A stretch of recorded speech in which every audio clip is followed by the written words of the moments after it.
Thank you, Sally. I'll introduce the first presenter tonight. There are going to be several presenters tonight, but the primary presenters are, we have the chair, the chief race and equity officer for Arlington County will be presenting. And also we have the Black Parent of Arlington and Arlington for Justice presented tonight as well. So our first presenter, Samia Byrd, is the Chief Race and Equity Officer. Our focus tonight, the focus of our agenda tonight, is on equity and youth programs. I didn't want to overlook the fact that there was the accomplishment by two of our TS Teen Network Board members. And so, Siobhan, if you would like to speak about that before we begin, we'll give place for you here. I'm a little taken aback. I wasn't ready for that. Two teens, however, that were featured in Arlington Magazine as outstanding teens. Both of them are seniors. One is Abel Getzer, and he is attending Yale. And the other one is Nathan Dent, and I think Nathan is going to, I think he's going to Virginia, University of Virginia, I think. But that, yes, that was very exciting for us to be featured, and both mentioned the Teen Network Board, I think, in their bios, so it was wonderful as well. Thanks, Siobhan. You're welcome. I didn't want to overlook the fact that they were in the Arlington Magazine, so yeah, thank you so much. Yeah. So at this time, because we have quite a few presenters tonight, we're going to introduce at this time Samia Byrd, who's the Chief Race and Equity Officer for Arlington County. And she's going to be presenting on the County Equity Toolkit. Thank you, Samia. Thank you. Good evening, everyone. I think I was here before, maybe last summer or so. So I was able to just share a little bit about the role and the work of the county. And so I'm excited to be here again today and actually to be able to talk to you about some of the tools that we have now introduced to help us to advance our work around racial equity. I have with me this evening Elizabeth Hardy, our demographer, who worked with me extensively on our race and ethnicity dashboard, as well as Alicia Jones-McLeod, who is the director of Challenging Racism, who we partnered with Challenging Racism to do a number of dialogues on race and equity within the community. So I'm going to, and I believe I can, share my screen. Would you like me to do it, Samia? Would that be easier, or would it be easier for you to drive? Doesn't matter. I think I'm good. Good day. You're ahead of me. Everyone is able to see. Awesome. Am I presenting? Awesome. All right. So just a reminder for everyone that we launched a number of tools in our efforts, and these are for county staff as well as the community, to help us to advance our work around racial equity within the community and within the organization. And when I say racial equity, a reminder that I always like to give that our definition, which we are using largely based on the work of the Government Alliance on Race and Equity, but is very consistent with some other definitions for racial equity, is closing the gap so that race is no longer a predictor of one's success in any area of life, while improving outcomes for everyone, and really moving beyond structures to focus on changing policies, institutions, and structures. I'm sorry, moving beyond services to focus on changing policies, institutions, and structures. Before I get into the tools, I want to share with you a couple of statistics, and they come from one of our tools, our race and ethnicity dashboard. So let's talk about and consider the wage gap in Arlington County. A disproportionate share of Black, Hispanic, or Latino and people of color in lower wage jobs persists in Arlington as compared to white residents. The average wages lag behind white residents by more than half among Black, Hispanic, or Latino and other persons of color. White households represent about 3 out of every 4 households in Arlington County, yet only represent approximately half or 56% of households who earn less than $50,000. Among white households, high income earners, which are those that make $200,000 or more, represent more households than any other income group. Black, Hispanic, or Latino and people of color disproportionately earn less than $100,000, a wage that cannot afford the median home in Arlington, which is valued at $705,400. Per capita income. For Arlington overall, the per capita income is just over $71,800. For white people, it's higher than that at just under $81,000. For Black people, $39,753. Hispanic or Latino, $40,612. Asian people, $60,279. And for those that are identified as other, including 2 or more races, $37,450. Black people of color, Hispanic or Latino people are 2 to almost 3 times as likely as white residents to live below the federal poverty level, and this is in Arlington, and have 1 to 3% higher unemployment rate, which is over 2.1%. For Arlington overall, that's about 6.8%. For white people, it's 4.5%. For Black people, 13.1%. For Asian people, 12.4%. For those considered 2 or more races, 11.9%. For Hispanic or Latino, that's 10.6%. When we talk about housing, residential segregation persists with different racial and ethnic groups concentrated in different neighborhoods. In Arlington, 79% of all land zoned for residential development allows only single-family detached housing as a matter of right. And one of our maps from the Missing Middle Housing Study shows that areas of Arlington zoned primarily for single-family detached housing typically overlap with census tracts where at least 70% of the population is white. Black, Hispanic, or Latino and people of color are much more likely than white residents to rent. When we look at owners versus renters, in Arlington overall, 43% own versus 57% who rent. For white residents, that's 48% who own versus 52% who rent. For Black people, 19% own versus 81% who rent. 29% who own versus 71% who rent when we talk about other people of color, including 2 or more races.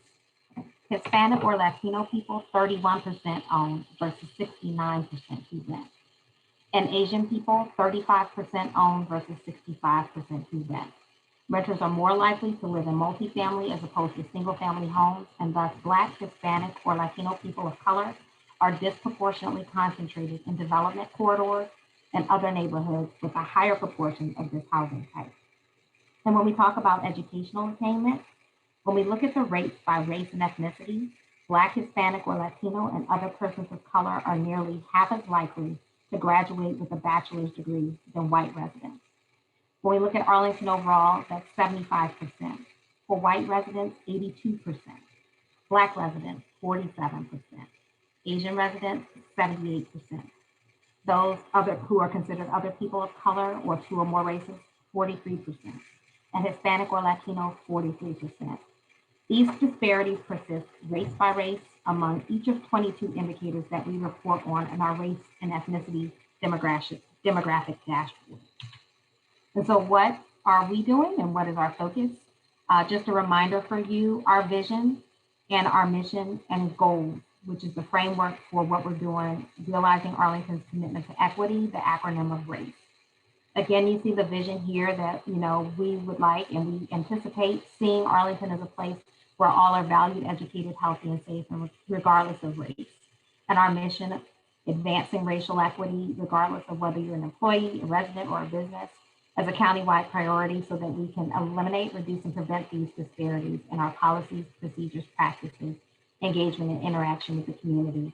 When we talk about our goals, normalizing that we would have a shared understanding and terminology around racial equity with the organization and the community. organizing, that we would have a sustainable and supported structure to advance racial equity, which would include personnel and resources that become a defined and integral part of our system. That we operationalize, that we would have a racial equity lens, an equity mindset, and apply it intentionally, consistently, and constantly in developing and considering the impacts that the policies, plans, and decisions that we make have on all residents as well as employees. And asking those 5 questions of who benefits, who's burdened, who's missing, how do we know, and what do we do? And then assess, that we would establish benchmarks regularly and continually evaluating where we are, what we've done, how we're doing, how we evolve and change and adjust as we respond to changes in our workplace, our culture, our community, and our environment. And this again represents our racial equity framework. And most of it is driven by some of our work with the Government Alliance on Race and Equity and the board's equity resolution. And I just want to lift up a few things from that. In 2019, the board's equity resolution that was adopted, paraphrasing a few of these things, really focused on establishing a vocabulary that will ground us in Arlington County government and the community in the shared understanding of the term equity and related terminology. That we would have continuing dialogue about race and equity using research and learning from other organizations and people, and having conversations, engagement, and education needed to share information about disparities. That we would collect and disaggregate data to identify where disparities and gaps in service and administration exist, and that we would assess and analyze whether our plans, programs, services, policies, and public engagement efforts exacerbate these disparities given their orientation to respond to community complaints or concerns. And so what does that look like? With respect to normalizing, our focus over the past year has been building a shared terminology and understanding and having dialogue, conversations as noted in the resolution, raising our awareness and being educated not only around terms and definitions, but those disparities and inequities in Arlington that I just read to you. This is foundational to any work to organize or operationalize racial equity. And in partnership with Challenging Racism last fall, we launched our dialogues on race and equity, where we had 6 virtual conversations that were facilitated among the community on privilege and bias. We had 4 virtual trainings with DRE partners that number more than 62 leaders of businesses, nonprofits, and faith entities in the community on the same, and our 31 question assessment to really gauge perspectives on race and racism in the community. And in May of 2021, I was very excited that we made available our DRE in Your Neighborhood Toolkit, which is a series of guides to lead conversations on privilege, bias, and equity. And so to share a little bit more about this, our partner, Alicia Jones-McLeod, Executive Director, Challenging Racism, will talk a little bit about that toolkit that we have out now. Thank you, Samia, and thank you everyone for inviting us to come and talk about this. We are trying to make sure that people in the community have access to it. So this is a great place to start this conversation to make sure you guys know, and then you can use it and spread the word. So I'm putting that out there to hope that you do both of those things. First thing is I want to talk about like, what is it? So we have a group of documents that are downloadable PDFs for you to use to do a presentation or have a discussion around different topics. So the 3 topics that we have are one that revolves around privilege, one that revolves around bias, and one that revolves around equity. So for each one of those topics, there is a leader guide, there is a participant guide, there are slides, and there's a translated version in Spanish. So all of that is available to you on the county website. So the leader guide has, this program is meant to be very versatile. It's meant to be something that's engaging. So we have videos, we have slides, we have small group, we have breakouts, we have different polls. So all of that is meant to keep people engaged during the session, and each session is only 1 hour. So an hour, you can almost do that in your sleep, right? So it's a very short, engaging session that you can either take and lead with a leader guide that we have on the site, or you can have someone else in your organization lead and then have others participate. So it's a really good way to kind of start the conversation about racial equity as an on-ramp. So it's a slow It's a slow version of getting started with the conversation. It doesn't jump you right into an us and them dynamic. It's, you know, we start with privilege and we talk about left-handed versus right-handed. That's not something that I ever feel is coming against me. I feel like that's something that everyone can relate to. There's a system behind that if you've ever, and there's a bunch of things that we discuss there, but just to give you an idea, that's how we start the privilege conversation. So we go slow so that people are able to understand the terms and the information that we're giving, and also to have some buy-in. So people want to have the conversation, and it doesn't automatically put us at odds. So I suggest that the way that it's listed on the slide, privilege, bias, and equity, the 3 programs that we have, I suggest you do them exactly in that order. So if you have had no conversations about racial equity or race or racism in your organization, it's great, or in your community, it's great to start with a privilege, because that one is the one that is the most gentle lead-in to the conversation. And then go to bias, and then equity is really when we start talking about race and how we can make our community more equitable.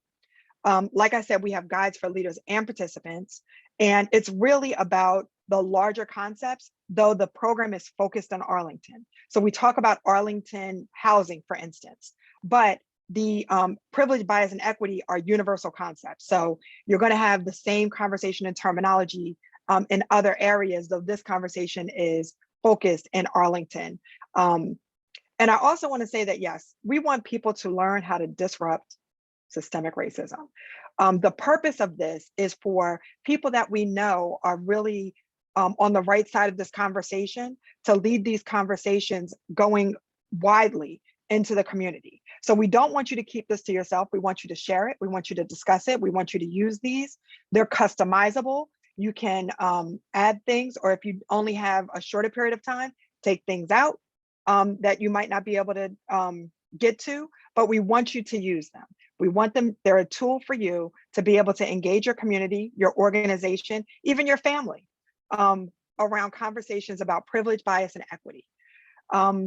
And these are available, like I said, on the county website. I'm assuming that somebody at some point will drop that link into the chat. Thank you very much. And if anyone would like to get in touch with me or ask any questions, Samia has, I'm sure, her information at the end of the slides, and I am basically director at challengingracism.org. So thank you very much, and I'm going to push it back to Samia. Thank you, Alicia, and we will make sure that we drop a link in the chat to the toolkits online where you can download them, as well as any other information that is needed for you all to access that.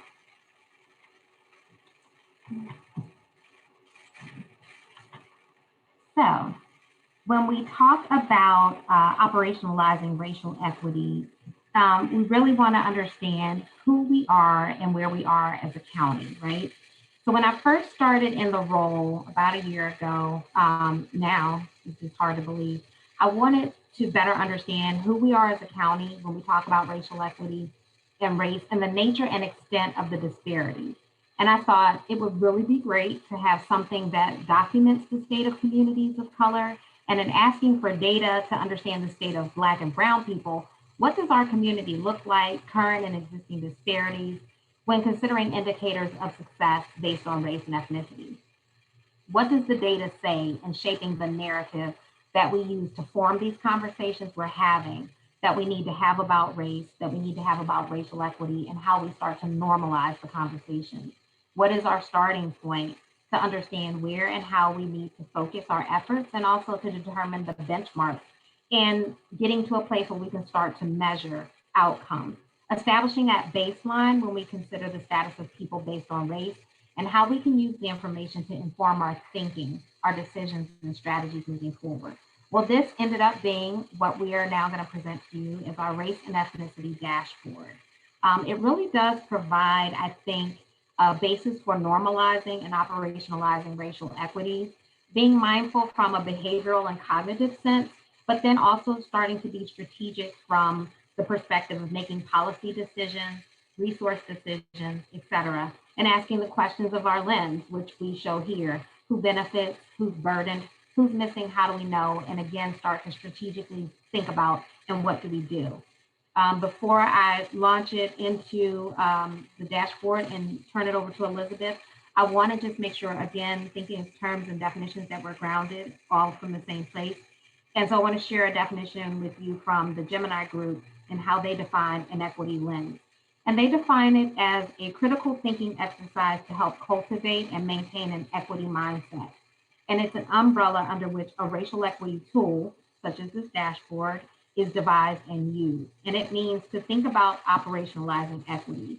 And the start really is our underlying assumption. So the dashboard as a tool gives us information for conversations. For instance, it would be great to be able to ground your conversations using the DRE in your neighborhood toolkit with the data that helps to inform your narrative. It gives us a baseline to use as we apply our equity lens, and it really spurs us on to be mindful of the assumptions, our biases we make as inputs to inform the outcomes, our decisions, policies, and otherwise. And so with that, I want to turn it over to Elizabeth Hardy now to present on the Race and Ethnicity Demographics Dashboard. Great, thank you so much, Samia. As Samia said, the Race and Ethnicity Dashboard really is that basis. It provides a county-wide lens on our population, households. We use American Community Survey data, which is from the U.S. Census Bureau. So it's the latest information out, the 2019 5-year estimates.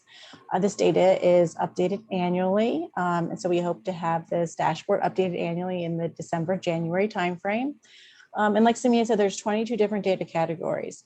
So for people, we look at total population, sex, age, median age, per capita income, poverty, place of birth, mobility, language, technology, education, disability, and then population distribution by census tract. For households, we're looking at the total households, household income, median household income, occupied housing units, owner or renter occupancy.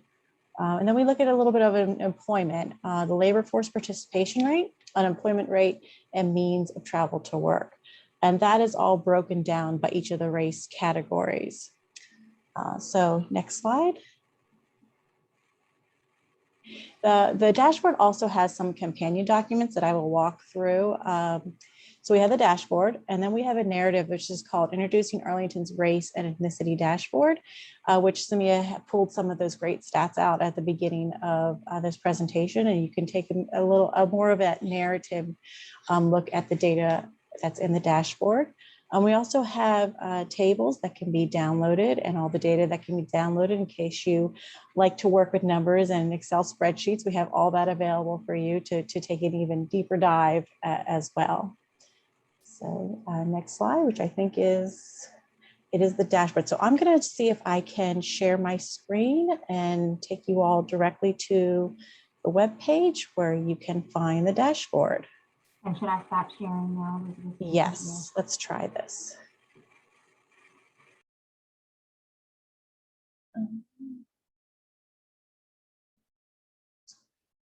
Oh, and I shared the wrong screen. I'm not used to this. I am so sorry. Let me try and stop sharing. Stop sharing. I'm so used to Teams that I can't. Okay. Now we are you guys looking at the web page? Yes. Great. So this is the main Realizing Arlington's Commitment to Equity webpage, and you can get here by typing Arlington Equity in Google, and this will be one of the first resources that come up. It's topics arlingtonva.us/equity. And if you scroll down, you get to this section for the dashboards. Before we go there, I want to just quickly show you where you can find the stuff that Alicia was talking about. So if you click on that dialogues and DRE in our neighborhood, that brings you to all of those toolkit elements, and you have each of those different parts that were talked about before. So I'm going to go back. But right above that section, there is the demographic data dashboards, and there's two. The main one we're going to talk about tonight is the race and equity dashboard, and then I'll also just give you a little snapshot of the census tract demographic dashboard. So if you click on the race and ethnicity dashboard, this just brings you to an overview, and it also has a landing page for all those companion documents. So introducing Arlington's race and ethnicity dashboard, if you click here to learn more, this is the narrative that goes along with the dashboard and really kind of walks you through just some highlights from some of the data pieces. So that can be very helpful to read through that before you start playing around with the dashboard. They're the detailed data table and charts. Whereas the dashboard looks at each race individually, these detailed data tables and charts looks at a comparison among the different race categories, all in these charts and graphs. So there's 9 pages, I think, here of all of this data, and that you might want to download it and maybe you can print it out to make some notes on the side for that one. There's data definitions, and then a PDF of that briefing paper narrative for the dashboard. One thing to note, some of you might be familiar with American Community Survey data, which comes from the Census Bureau. It's great data.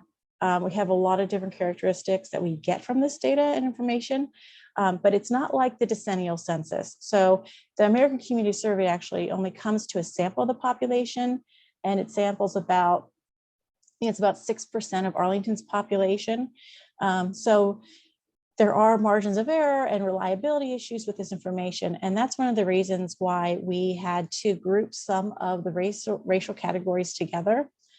So the other category in this dashboard includes those who are of American Indian or Alaskan Native, Native Hawaiian, other Pacific Islander, those who are of other race, and those of 2 or more races or multiracial. So those are the smallest racial groups in Arlington, and combining them all together just gives us that more reliable data group of the other racial category.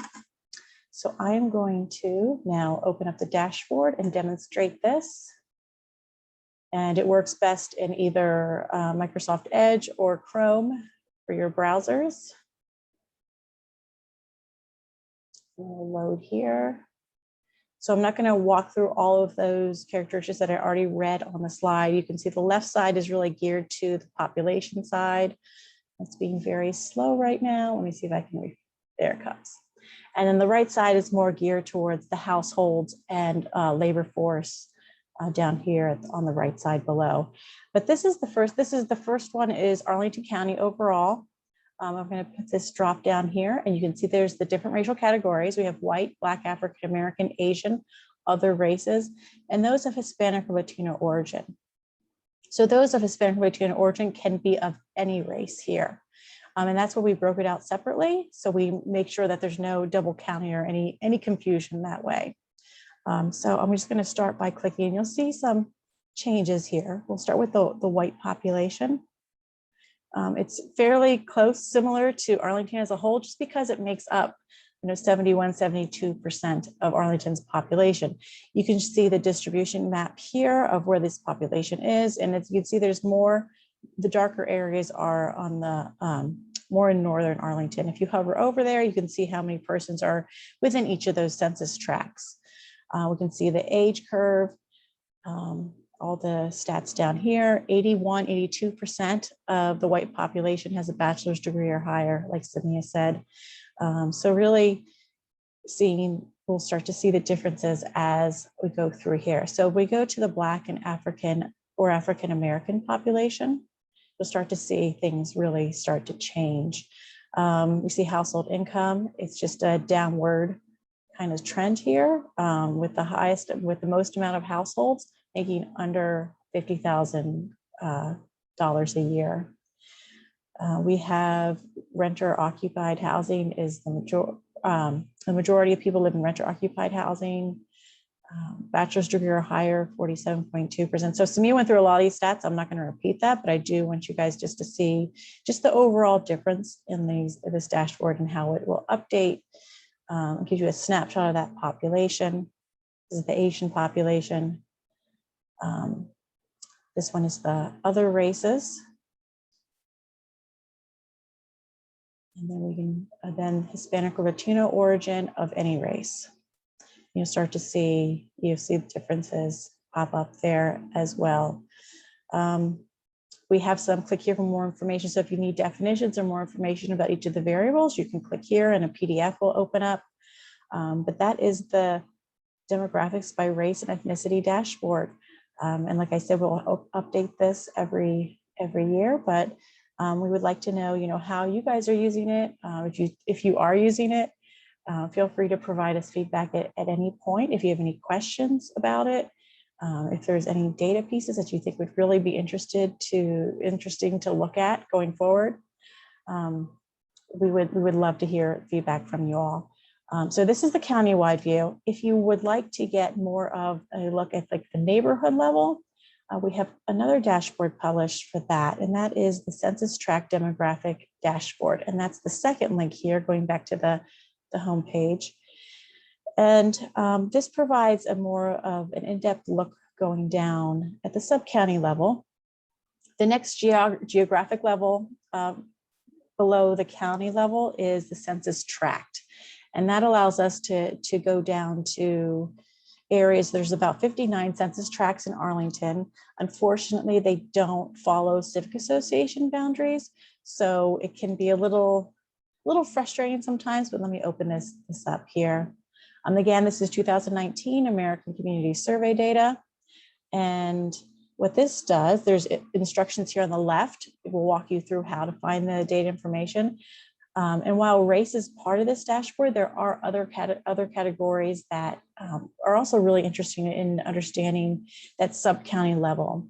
Allows you to, sorry, my computer seems to be a little different tonight. Let's say if we want to go to Columbia Heights, we can zoom there.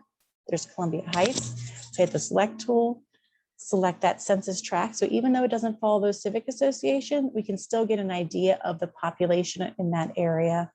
And then all this information will update as well. So pretty much almost the same information that is on the race and ethnicity dashboard, but it breaks it down a little more. What's also nice about this dashboard, this tool, is that if you want to select more than one area, you can select a different tool, like a line tool. Say if we want to go over here to Crystal City and Pentagon City, let's say we wanted this whole area here, it will select all those tracks together, and the dashboard will do all the math for you. And we'll add the population, average household size, and all of that. You can search by address, I think, as well here. If you click this little spyglass, it is called, or a magnifying glass, you can put your address in, zoom to there, and then you just select it, and the dashboard will update. It has a reporting function as well. So if you're doing a project or just want to, export your data, you can go into this reporting function, do the same kind of similar thing with selecting the tracks that you want. You can draw something, draw a triangle. It selects all the tracks that you need, and then you can get a report for this whole area that's highlighted here, or we'll provide a map and data. You just print that report. I'm not going to go through the whole thing. Oh, I guess I am. But it will come up with all the tracks and all the information and tell you if the estimate is reliable or not. And it does all that testing for you automatically. So those are two resources that you guys have at your fingertips now and can use. And we'll always try to have the latest information from the Census Bureau in that. One thing I did want to mention, the 2020 census is probably on people's minds.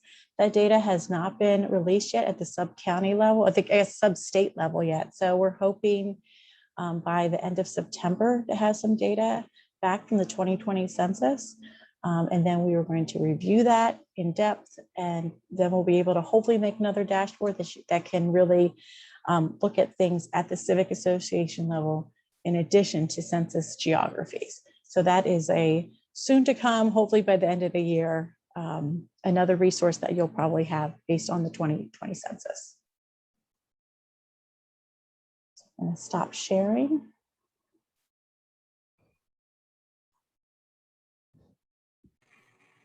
So thank you, Elizabeth, and thank you to Alicia.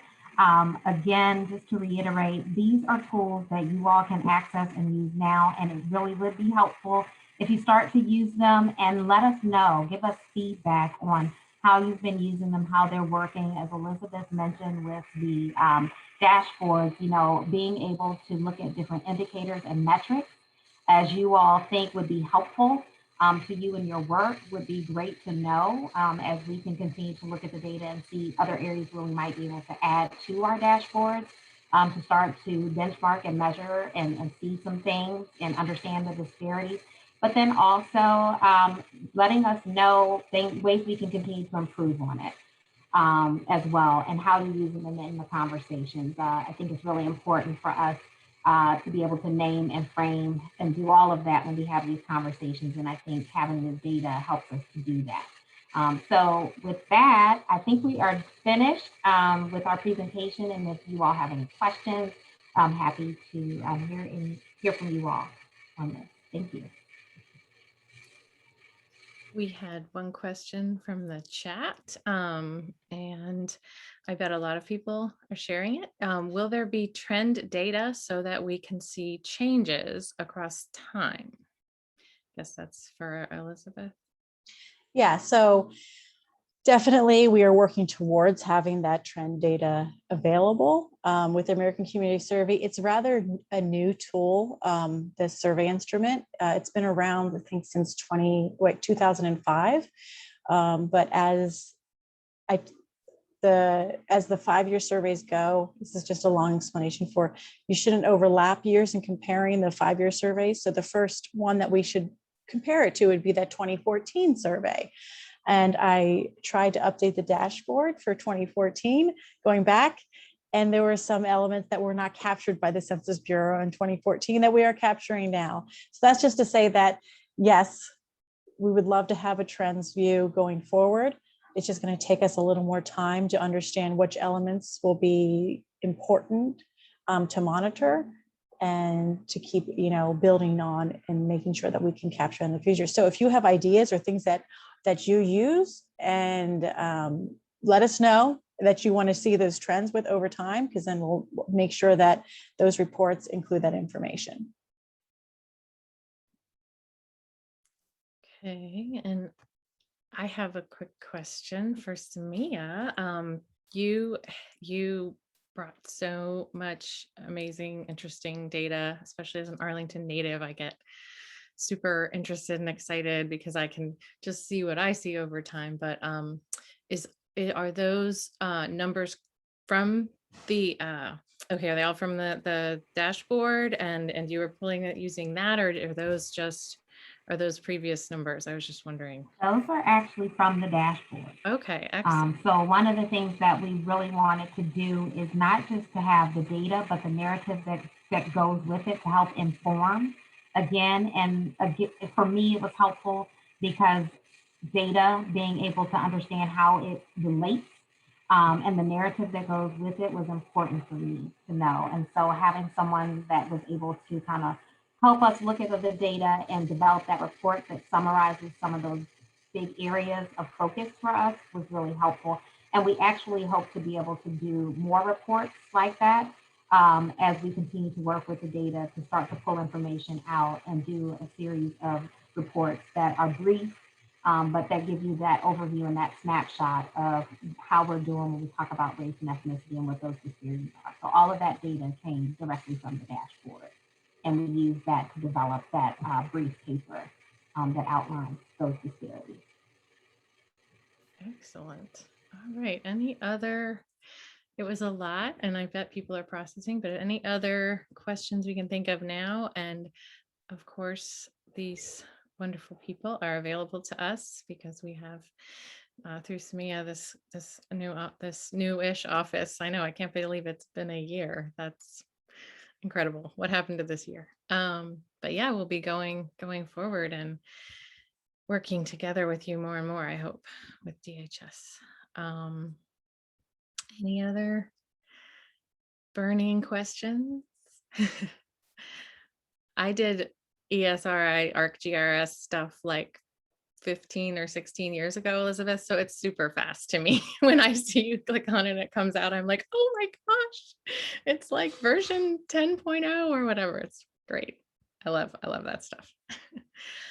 All right. That was, yeah. Thank you. Megan says, thank you. Yeah, we really appreciate all this work that's going on. And thank you, Amber. Thank you all for being here. So we have another wonderful guest who's joining us. And Michael already introduced Whitney Kernodle, and I'm going to hand it over to her. And Whitney, would you like me to share the brief that you Yeah. sent, or do you want to Yeah. just chat? More devastating data about our county. Just, All right. Yes, I Why know. not? Devastating. why Thank not? Thank you. So hi, everyone. Again, I'm Whitney Kernodle. I am, I've been an Arlington resident. I moved here pregnant with my firstborn over 16 years ago. He is Jackson. He's in the immersion program at Wakefield, and he's a rising junior. His brother Sawyer is a rising freshman staying in the HB Woodlawn program. I lost something here. I can't see anybody's beautiful face. There you are again. All right. So I wanted to let you know, actually, can you do me a favor, Sally?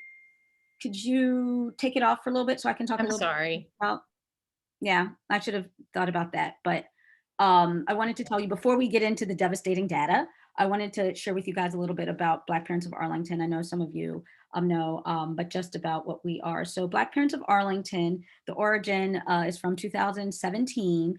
And basically, Dora Williams, who was one of the co-founders and the current vice president, she had been in Arlington for, about the same amount of time I had. So about 2004, 2005. She was raising her children here. She is Black, married to a Black man. And, it was like, we're the Black people. So for people like Adora, for people like me, you move in, you understand that they're Black people, but there was this concept that all the Black people lived in certain neighborhoods, right? And so there are historically Black neighborhoods, and they have historical significance after the Civil War for freedmen, but I'm from Philadelphia. I moved here, and so as Adora's also from Philadelphia and moved here. But so it was kind of like, well, we're all raising our children in the same community. So many of us are transplants, and so we don't have our own families nearby. So it'd be a really good opportunity to forge a social space where Adora's just like, hey, you're Black parents, I'm Black parent, grabs, let's do a potluck and grab some other Black people that and we're raising our kids in this community, and let's forge an actual community, people who are getting to know one another. Our children may not go to the same schools, but we're living in this not very big space together, and let's congregate and get to know one another. And so we started doing that, and after a few sessions, it was just very clear that even though many of us had elementary school children, that the treatment that some parents were experiencing at some schools was so variant from the experience that other parents were experiencing in other schools. And I know personally, my children went to Key Elementary School, which, based on the fact that it's an immersion school, was always majority non-white, majority BIPOC children. And so, but hearing that there were children being called niggers in school, that the administrators weren't doing anything about it, that the Black children were being removed from offending white children for calling them racist names. And, it was really shocking because it was just so different than the experience that I had had. And so we realized that there was something going on, and we started kind of digging into data. We're from Arlington too, and we live in Arlington. We're raising our children in Arlington. So the beauty of it is we came from a breadth of various different industries and had different skill sets. And so we did what Black women have done forever, is we just put our brains together and created magic. So we basically started looking at what was going on, and we realized that the current APS, that Arlington County, that the NAACP, that there was nothing, that there was just egregious decision-making going on and data that involved our children, and nobody was doing the real work. It was kind of being brushed under the table. And what we recognize is, for us to effectuate change, then we were going to have to be the ones to do it. So that's how Black Parents was Arlington was founded. There were 3 female co-founders. We added on a few more. We do have a male member on our board, but we are primarily run by Black mothers who are currently raising our children in APS. What we did in 2019, I believe, we did our first APS. And what we did, and you guys may have seen it, I'm sure you've seen it, it's been around the county for a little bit, is we just took APS's own data and just took out the noise, right? So even we're seeing the data and it can look confusing, and even the data that they did, I mean, Samia and her office has done so brilliantly, and it's just clearly so much work, but it can be really a little bit nerve-wracking to try to, if you're not like a data person, specifically, it can be a little intimidating. So what we did for people, we said, let's take out the noise. Let's take out all the other racial minorities. Let's take out the free and reduced lunch kids. Let's take out the disabled children or the English second language learners, all in the achievement gap. Let's just look at how Black children do and compare them to their white counterparts. And the data based on APS's dashboard was so horrible that not only did the Washington Post pick it up and write an article on it, but then APS took it down. They took down the entire dashboard based on the fact that we had noted the information in it and it was getting publicity, which is a sign of how the previous administration in APS dealt with matters. So basically there had been a culture of, and it's a very Arlington culture, and I'm sure Samia understands this, but we can't show the data because it looks bad, and we're telling everybody that we're progressive. And so it's more important to keep the status of progressivism than actually protect marginalized children. So Black Parents of Arlington was not having that. So one of the things that we do is, even though we used it in just terms of Black or white, I just want to use the caveat that if you did Hispanic children versus white children, you'd see the same thing. If you saw disabled children versus their non-disabled peers, it's the same. If you see English language learners versus native English speakers, it's even worse. So, it's not just a Black-white issue, but one of the things that we've also noted is that history has shown throughout the history of America that when Black Americans stand up for their basic civil and human rights, it effectuates change for all marginalized children, or all marginalized people. The changes ripple. And so what we are, as part of our vision and our mission, is that we're effectuating change for Black children, because we know that once you effectuate those types of changes for Black children, it effectuates the right type of change for all marginalized children, for all of our children, and it better enriches everyone in the entire community. So that's what we're doing with this. So that's what we've been doing. We've been doing a lot of policy work. We have some programming hot off the presses, and we're actually publishing it later this week. But I wanted to share with you guys, since I was so thrilled to be invited. And now, Sally, please, our data. Again, just as discouraging, just as terrible, but you have to acknowledge what it is before you can do the hard work to overcome it. So basically, if you can see, there's some key takeaways. If you see, you can look at the math pass rates. There's just so much information here. One of the biggest things that we look at is gifted AB. There's the SOL pass rates with math and Black and white. The key takeaways is that the disparities between the pass rates for Black and white students remained largely unchanged in the last year. Now, this is all pre-pandemic. We haven't been able to get the information from last year yet. And so there's going to be some skewed based on that, but the data is the way it was, and everyone here knows that the pandemic is not going to make the inequity any better. And so, yes, so SOLs, the disparity between the pass rates for Black and white students remain largely unchanged. While Black students' entry into the Gifted and Talents program increased, the rate of white students entering the program outpaced that of Black students. Nearly 3 times as many white students qualify for AB IP courses as Black students. Nearly twice as many white students graduate with advanced diplomas compared to Black students. And suspension rates generally remain disproportionately high for Black students and white students across APS. So it's just obviously clear year after year that while in certain ways there have been some improvements, that we are really dealing with a system where there's a concept of white exceptionality and a co-oping of the excellence of Black children and other BIPOC students. So if we can go even to the second page. So you can see this, and you can see even just with college readiness, right? Like, so these are 2 big indicators. We've got on the left-hand side, the college readiness. and advanced diplomas. The percentage of white students graduating with an advanced diploma remains nearly double that of Black students, while the graduation rate for Black students in APS remains high. Only 43% graduate with an advanced diploma, which weakens their chances of being admitted to competitive colleges and universities. When you see on the right-hand side, we've scored, again, green is a small gap, yellow a concerning gap, and red is an alarming gap. And you see that in our various schools, there's a lot of yellow, a lot of red. There's just a lot of gaps. One of the things that we're looking into is looking at that and dialing down into the schools. APS has a wonderful new superintendent, Francisco Duran. He has brought really great people who really recognize not only the importance, but the necessary changes that need to be made for our most marginalized children. But what we're doing, Black Parents of Arlington, is we are trying to help them go down. And yes, thank you. If you even just see really in terms of Wakefield, Washington, Liberty, and Yorktown, our 3 comprehensive high schools, it's terrible. It's terrible. And the type of schooling that white students are experiencing is vastly different than the type of learning that our Black students are experiencing. And we feel it's important to highlight those things in order to make those types of changes. If you go down a little bit, we'll see the suspension disparities in middle and high schools between Black and white students.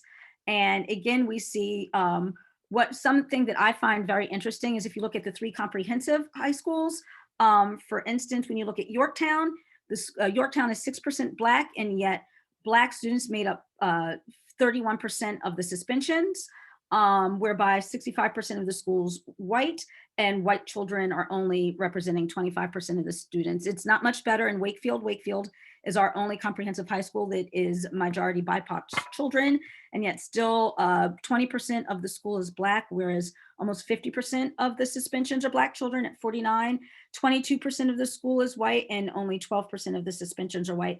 So when you look at that, and when you think about our gifted numbers and compare to the suspension numbers, what we are telling our white students is that they're gifted and talented in astronomical numbers that well defy the actual number of gifted people in the universe of human beings. But we're also telling our Black students that they're prone to behavior problems. And so it just goes beyond, you can look at the specific data piece by piece, but when you look at the overwhelming issue and what we are actually telling our children, what we're expressing to them. I do want to make a quick note that HB Woodlawn, I used to not talk about because it's such a small program. I do have a child at that wonderful program. He is Rising High School for HB Woodlawn, so it does not make up this population. But if you look at it, there's 3% of their students are Black. They represent 0% of the suspensions, 59% white, and they represent 100% of the suspensions. One of the reasons for that is HB Woodlawn just has a very low rate of suspensions. It is very rare, so there's probably only 1 or 2 students who were suspended, and thus that's why the numbers look the way that they do. I would say that even though HB Woodlawn is different than a comprehensive school like Yorktown, if you look at one school is at 3% Black and the other is at 6% Black, yet one represents 31% of suspensions and the other 0, then there's not just the numbers thing, there's a culture issue. And to the extent that HB isn't really suspending any children, let alone Black children, I think is something that we need to take note of when you have a culture that is less disciplinary, engaged in disciplinary, disciplinary, there we go, I got it, disciplinary issues, and has more restorative justice and other mechanisms for dealing with, children who misbehave, which is what children do. You have different outcomes and you tend to have a little bit more racial equity. And so I do like to point out HB Woodlawn and the fact that consistently there are 0% Black children suspended at that school. So the additional considerations that we did, redlining, right with the county, there we go, discipline. Black students are almost 50% likely to be referred to law enforcement for discipline than white students. That is most likely going to change. Hopefully will change. We're doing something with the school resource officers. There will no longer be police in schools in Arlington. They're making a youth division that will be separate and distinct from the schools, even working with the schools, just more in what we're doing in with youth as opposed to how to create policing in schools. In terms of the other additional considerations with redlining, educational redlining persists in APS. Wakefield, which boasts the largest Black student population among APS high schools, has a dropout rate that is 36% higher than that of Washington Liberty and 6 times greater than Yorktown.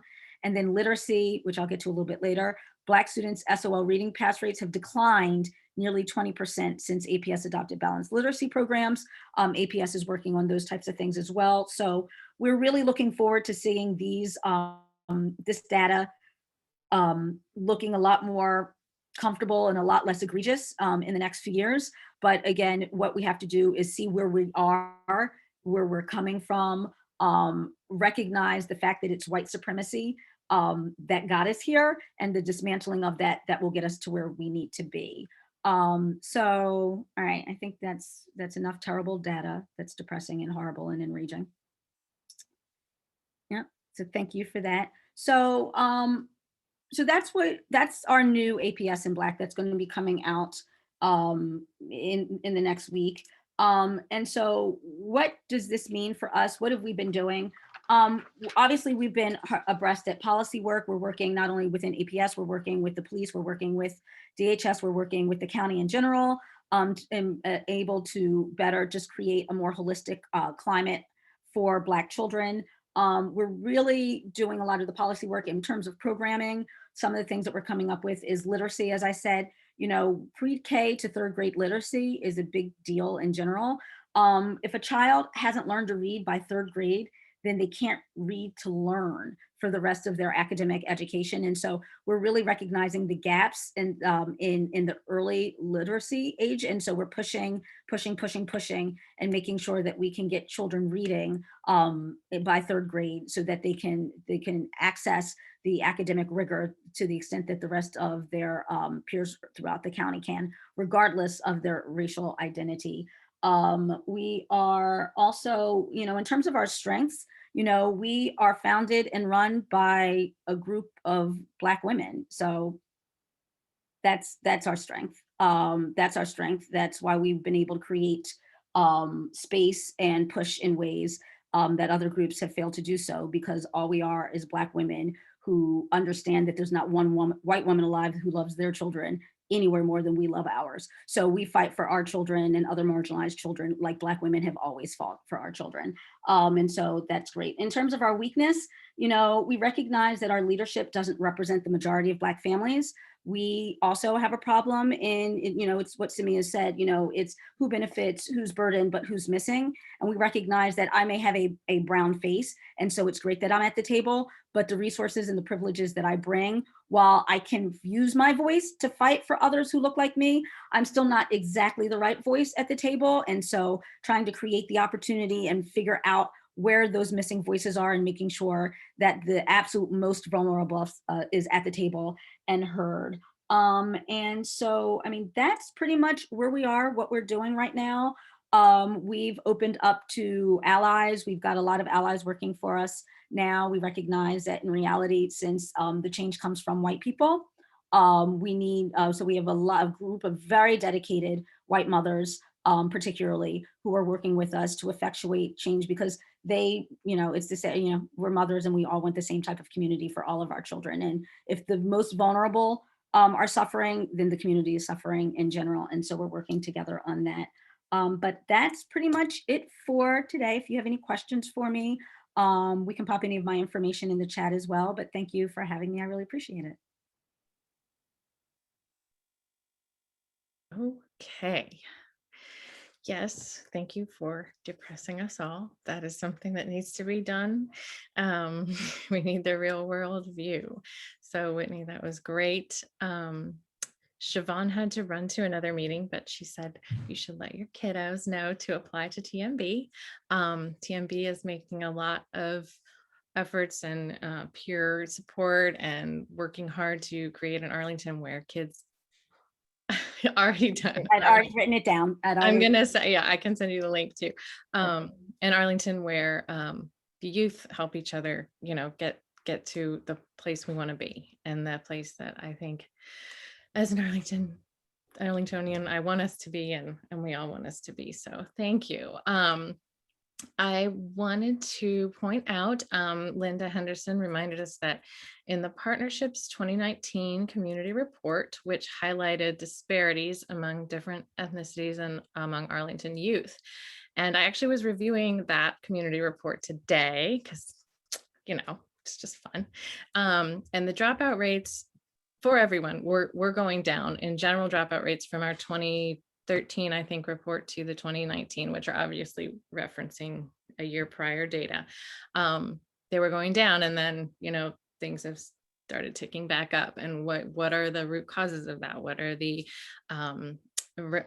residential networking, peer reasons, all mental health reasons, all the other reasons that can and do create that, and the economy, of course, and who we have in our leadership in the country and all sorts of things. So I recommend going back and looking at the previous APCYF reports, and then hopefully we can kind of intersectionalize some of that information. And I think Grace Wagner would be even on tenterhooks too excited to get depressed about data.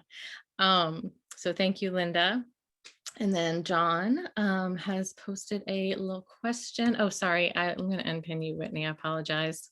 You're our star. I'm going to remove your spotlight so everyone can see each other. Sorry about that. John Andelin. So what recommendations do you have for making sure that all third grade students can read? And that's an extra challenge right now, isn't it? Because we have a bunch of kindergartners and first graders of all races, but we know who, bears the burden. So yeah, what are the recommendations we can give? I mean, one of the things that BPA is doing is we're hopefully going to be working with APS and the library, and also challenging racism to create a program, and in conjunction with some of the immigrant community members and their groups. This is one of the things that we're working on for the fall. So hopefully we can actually do it, but it is in progress. And so working on creating an opportunity for, there are a lot of retired Arlingtonians who have lots of time. And my grandmother did this. I'm from Philadelphia. And when she was retired, there was a group that she went to. It was like with the Y basically.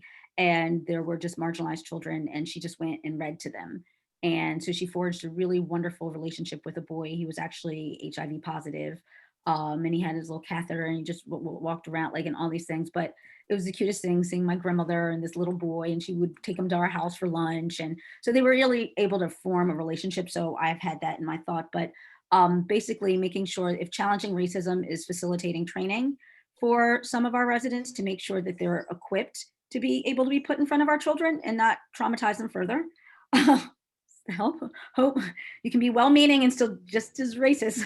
So making sure that they're trained to work with in terms of anti-racism, and then work with the library to just form areas or read it, or we don't necessarily know what it would look like, but we've got plenty of libraries, we've got plenty of resources, and just a big resource that we have is just the people in the community and people who want to do good but don't necessarily know how to or what to do. So we want to help guide them in ways that's beneficial and intergenerational. So so things like that, putting your thinking cap on, doing things creatively. It's easier to do things creatively when you have more different types of voices at the table in the first place.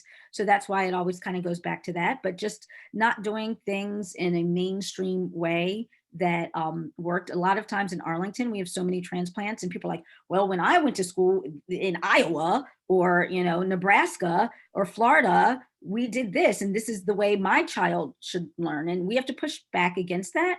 That also comes with a lot of inherent racism, because the people who are saying that tend to be white people. So we just really have to just think about what we're doing, be mindful about the work, and be creative and use our resources to the best of our ability, because we have so many here. We're really lucky in that. Miss Kelly has raised her hand, and I would like to recognize her. Oh, you're muted. Can you hear me? Is my headset working now? Okay. Whitney, I appreciated your presentation, and it was jam-packed. So brought lots of thoughts to me. And I see an opportunity for enhanced even relationships with people here in the partnership. For example, there's a group called the Second Chance, right? And Second Chance is a diversionary program that many Black and Brown kids don't have access to. And so I'd like to see or know if that is a relationship that can be cultivated and partnered with, so that we can reduce those numbers for kids who are coming to the attention of the juvenile legal system. Because the stats that you articulated and Rick can attest to are pretty on par with detention rates, kids who are going downstate. At one point, every child who was downstate for serious crime, they were all Black boys, right? No one else. The kids who are in detention in Arlington are Black and Hispanic. And so we have to really pay attention to those numbers and see, what's happening even in the census tracts. So I'm curious to know about the cultivation of those relationships, as well as I'd like to hear a little bit more about the work that you're doing with schools, and what is that going to look like now that SROs are not going to be there, and how does that impact the work that you're also doing with the police practices group? Because there's a big piece there, and I think the youth voice is missing there. That was also a jam-packed question. It was all good. All of it was good. You brought all of it up to my head. I get it, girl. There's so much. No. So we've had a relationship with the schools since our origin. I will say, with the new superintendent who came in June 1st of last year, it's been a really positive. We had a lot of pushback from the previous administration, which was run by Black women. But, and Samia has actually heard me say it before, because just because someone is a brown or Black person doesn't mean that they're working in the interest of Black or brown people at all. So there's a lot of illusion in that, and that actually causes a lot more frustration and a lot more trauma for Black kids. So we're getting rid of all of them, though. You gotta go. It's 2021. We're not doing it anymore. So we do a lot of pushback. We work a lot with the NAACP. If the NAACP were enough, then we wouldn't have had to been spending all of our free time doing this work. So clearly it's not. We have a luxury of being able to say what we want and push in ways that the NAACP doesn't. And so we are also often able to work in tandem, but we don't have yet a membership of, upwards of 2,000 people in Arlington yet. So we're able to work in conjunction and move in those spaces together.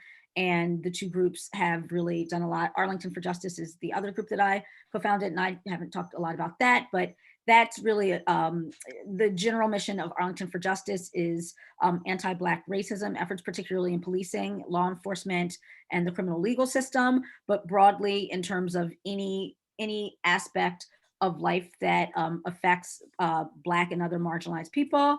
That's what Arlington for Justice works on. And so for the PPG, I was on that I do believe I was on in my role mostly as the president of BPA, but also for Arlington for Justice. It gets real because I'm still the same person all the time, so I forget. But we are really looking at these intersections between not just school, but police and DHS. And so talking about the school resource officers, I have a really great working relationship with Andy Penn, who was the interim, who is now the chief.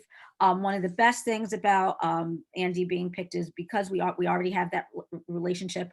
I trust him very much, and I know that he understands that there's a problem, a major problem with racism and systemic racism in Arlington, all over the place. And so we're starting from an officer, from a person in leadership who really gets it. So we're working the things that we've talked about in ways that they want to improve the SRO program, that not only, well, it's number one out of school, but it also opens up the day. So it used to be that those officers were dedicated to, 8 to 4, 9 to 5 or whatever, those kind of inter-school times. But now they're going to be spread across the full 24-hour day, which means that one of the hopes is that when there is a call involving a juvenile, whether the juvenile is the victim or an offender or both, or just a witness and a bystander, then those officers will be available. And those are the exact type of officers that you want during non-school hours to be around juveniles. And so in reality, it doesn't make sense to have officers. This is Arlington County, 999 times out of 1,000, any type of dangerous situation for a student that's happening in school will be able to be rectified by someone who's within that school. And if that is not the case in one of our schools, then we have a really big problem within the school. There should be counselors, nurses, teachers, administrators. There should be people who are present in that school that don't need a gun to be able to deal with the vast, vast majority of any type of situation that could cause danger to a child. So if we actually use the police and spread it out for after school or before school and all of those times where, as we know, because of the pandemic, many children are more vulnerable at home or outside of school than school. For many of our children, school is the safest place for them. And so again, if we're stretching out where we're using the adults who are able and trained to help children who are being traumatized to the full day from 12 a.m. until 11:59 p.m. every day, all day, then what we're really doing is putting the force of the law enforcement and the commitment to the community in protecting youth as opposed to protecting schools.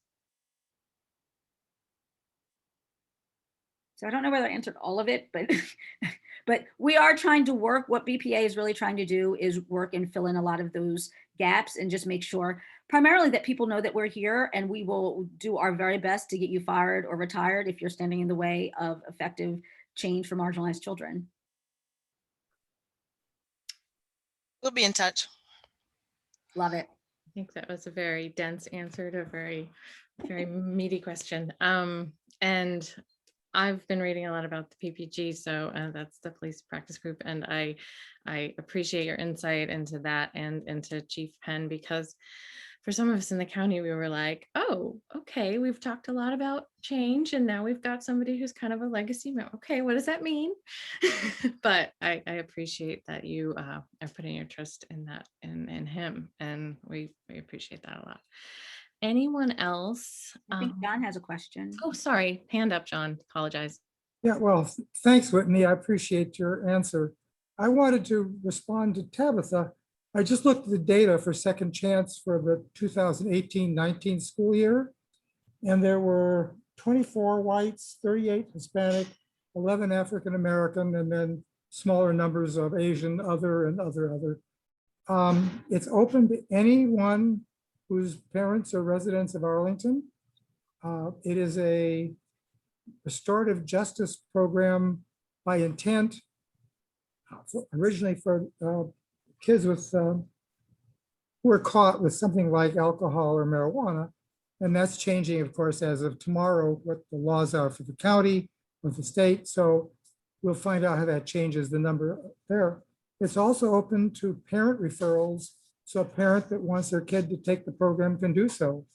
And I don't think we've ever turned anyone away. It's typically parents that say, no, I don't want my kid with that label. And so they will not accept the offer of a diversion. I think Linda Henderson and I are both on the Partnership Foundation. We are contractors to APS to run the program, and then we subcontract to the educators.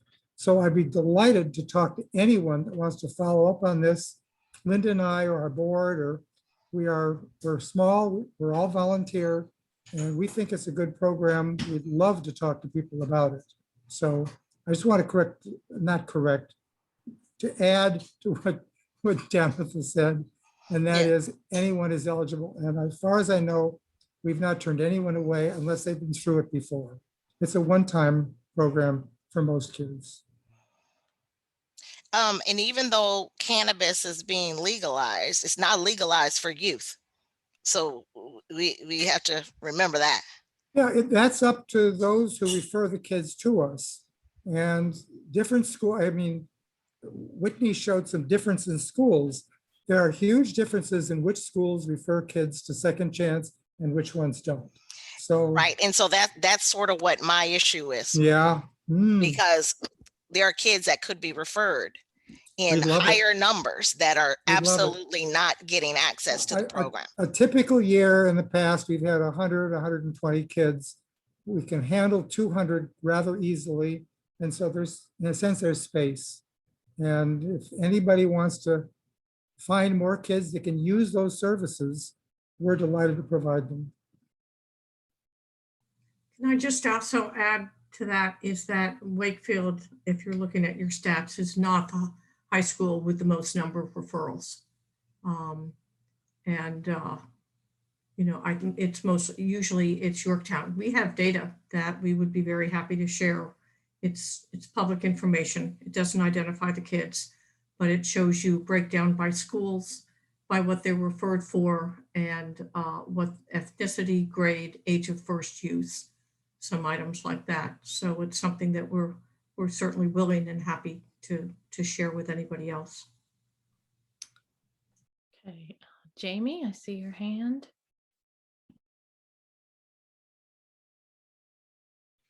Good evening. I don't really have a question, but just wanted to make a comment. Whitney, your presentation was very compelling.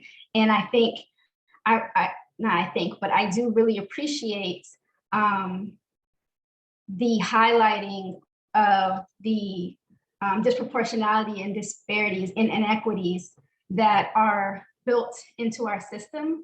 And I hope everyone also heard the piece about knowing where we are so that we can know where we need to go to, right? And so part of anti-racism is this piece about intentionally dismantling and chipping away at these policies and practices that, for example, are the reason why some kids, Black kids, are not referred to second chance, but might be actually referred to probation or referred to mental health, right? And so it's not personal, it really is the way it is right now, right? And so highlighting it and talking about it is really important to normalize these conversations. The other piece I wanted to talk about, obviously, because I'm always thinking about mental health and substance use, is I really appreciate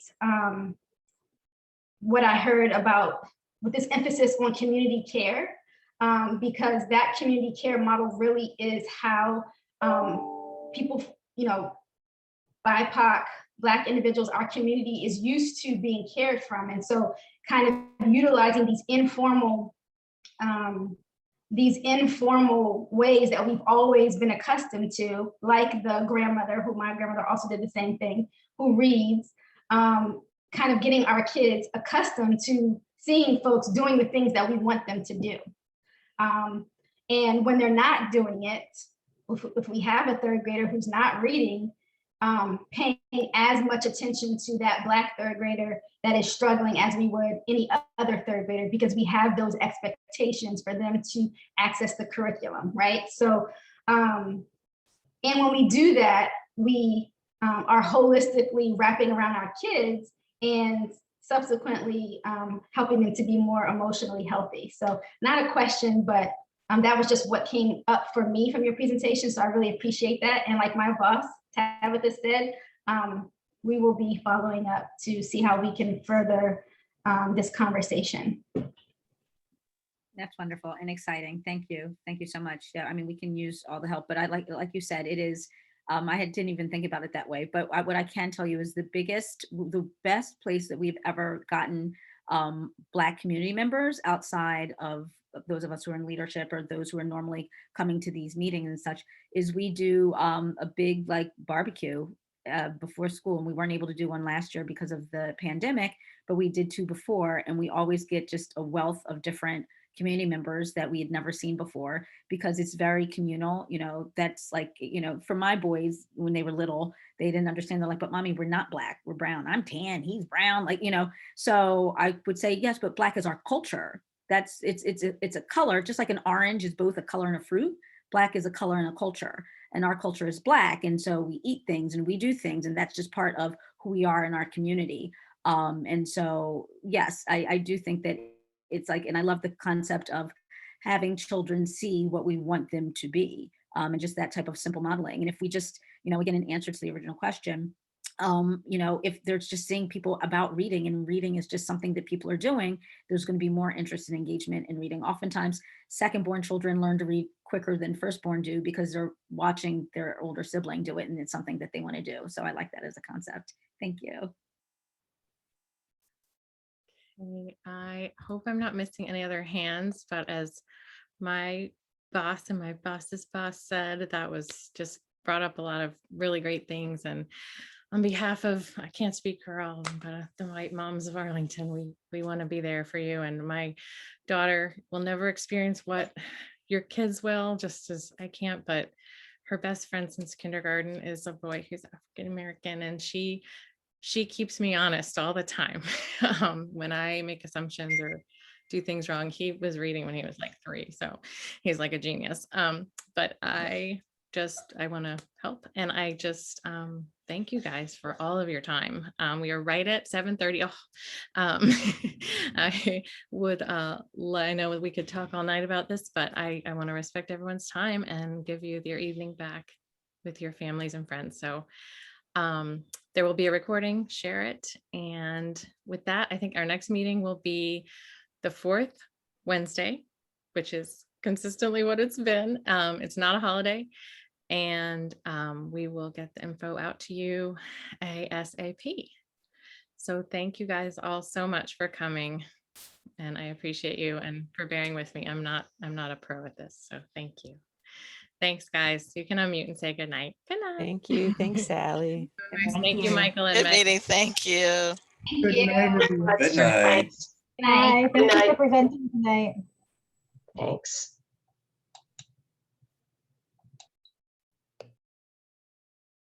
Oh, and I'm sorry. Okay, end.